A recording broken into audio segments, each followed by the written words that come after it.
Hello and welcome to today's video. Today we are looking at Love is Sharper Than Any Steak by Bee's Knees Lacquer.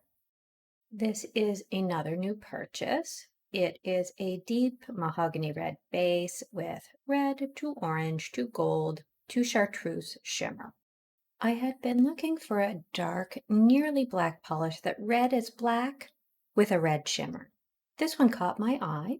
In truth, if you didn't like the purple magnetic stripe of Arcana, this looks very close to the background color of Arcana to me. In this color, the orange shift of the shimmer tends to look more brownish. I think my perception of the color is affected by the base, just making it a little darker, a less saturated orange.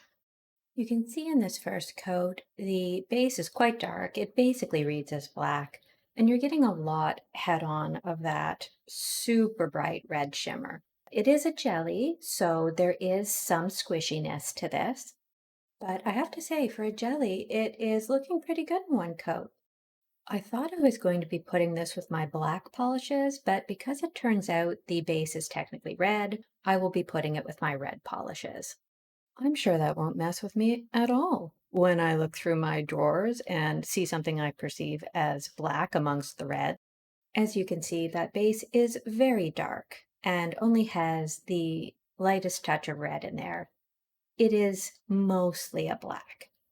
That does mean it's very vampy. It sort of looks like dried blood. It just reminds me of the Halloween season over and over again.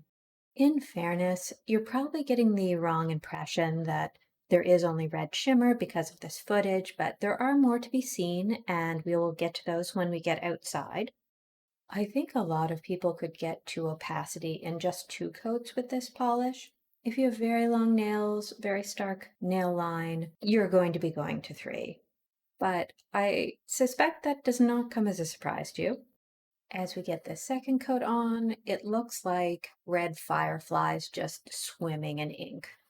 I really wanted a large particle shimmer for this type of polish because I thought that would make it look really good to my eyes and make sure I could still see the base color without it being totally obscured by the shimmer.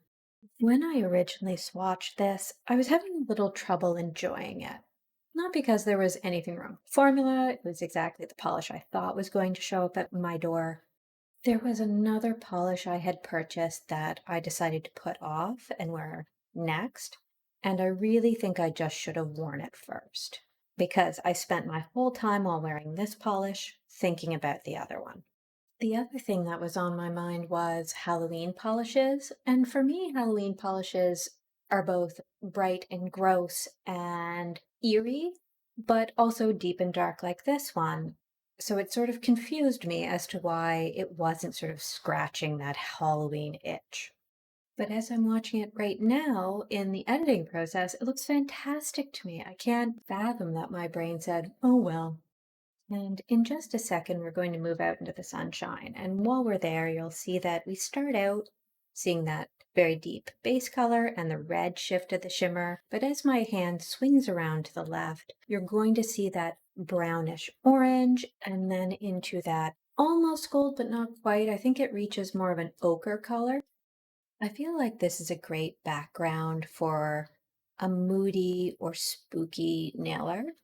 I think sometimes a flat black just isn't dimensional enough, and colors like this could really help. I'm also curious to see how it layers with other dark jellies that I have. One in particular that is dark purple, I think might layer in a very interesting way with this one. And I can't help but think of this as a background for a haunted tree.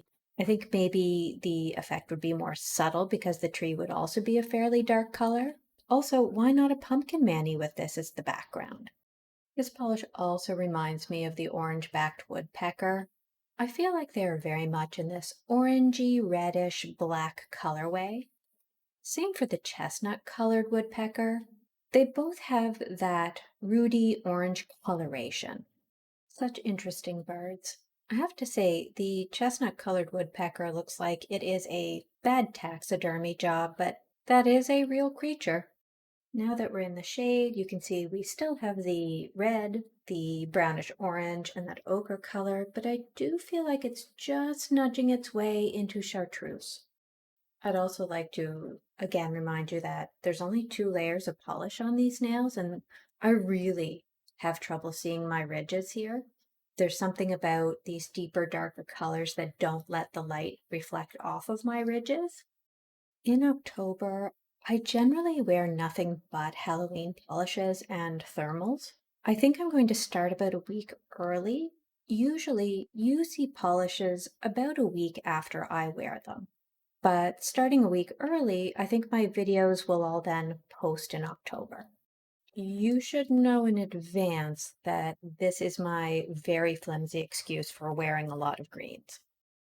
The only concern I feel is for showing the thermals in the full hand shots. I'm going to need to bring hot and cold water outside with me, and I am very curious to see how the baby chippies react to this because generally the precociousness is at peak levels, and I can only imagine having to scoot them out of my water bowls. I can only hope they behave, or they will take absolutely zero interest in me whatsoever. Today was not one of those days. I ended up with several small chippies stuck on my feet trying to defend themselves from their siblings. And that is all for today. Thank you for watching. I'm sorry I wasn't over the moon for this polish at the time I wore it, but sometimes that's just the reaction we have. Please enjoy a clip of my blue jay hiding behind a pot gathering her peanut, while my chippy makes very loud crunching noises from my feet.